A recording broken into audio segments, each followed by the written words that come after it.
Good morning, students. Today we are going to read content parts and functions of the Union Parliament. Okay, earlier we have done the functioning of Rajya Sabha, functioning power and function of Lok Sabha Speaker, and now we are going to read power and function of Union Parliament. Students, legislative powers is the first one, and parliament is the highest lawmaking. One question we can ask from you people, which is the highest lawmaking body in India? Parliament. Okay, and it makes law on subject and listed in the union list. Earlier we have read about union list, concurrent list, and residuary list. Okay, parliament makes a law on all subjects. Under special circumstances, it can also make law on the subject given in the state list. Earlier we have read about that. When there is any conflict between state list and union list always give the importance to union list. Union list make the subject regarding make the subject given in the state list also. Okay, and the making of law is initiated by introducing legislative proposal for the bill. कि first we propose the bill in parliament.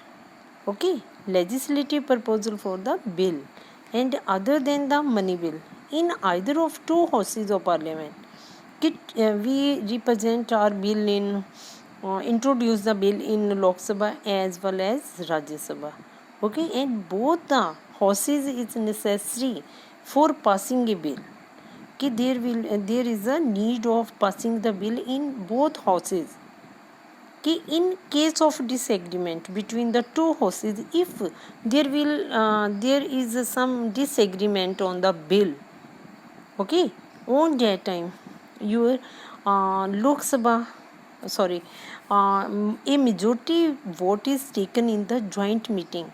Earlier we read about that the speaker take the joint meeting of both houses. Okay, and majority vote taken in the joint meeting of the both houses. There is no provision to hold a joint meeting in case of money bill and amendment bill. Okay, there is no provision to hold a joint meeting in case of money bill or amendment bill.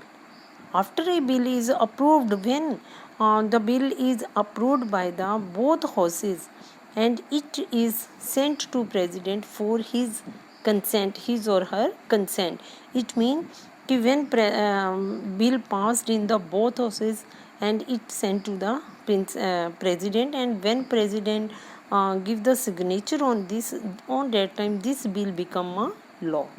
Okay, and next one is control over the executive.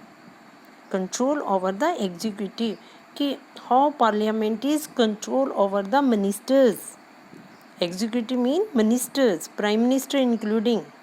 कि in parliamentary form of democracy, the council of ministers is collectively responsible to the Lok Sabha.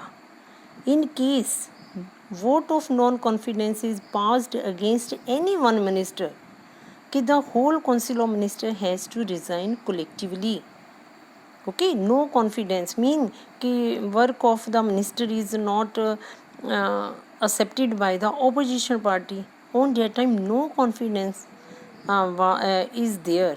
Okay, if this type of non-confidence is there on that time, the whole council of minister has to resign collectively. सभी छोड़ देंगे, post को सभी छोड़ देंगे. The parliament also control the executive by asking question.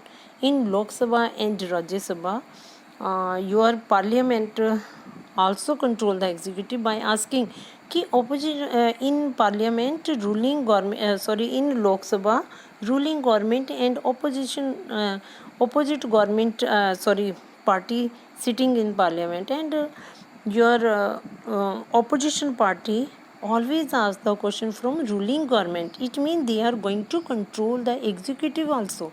Parliament is there. Okay, the period when question are asked is called question hour. Okay, when ministers opposition party asks the question from the ruling government, this session is called the question hour.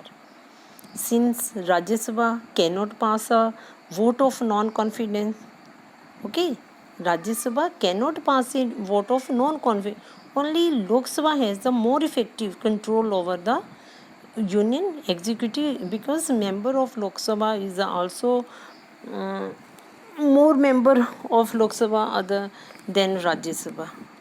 And up to here we will read, and next I will give to you. Okay, thank you. अभी तो बनी है.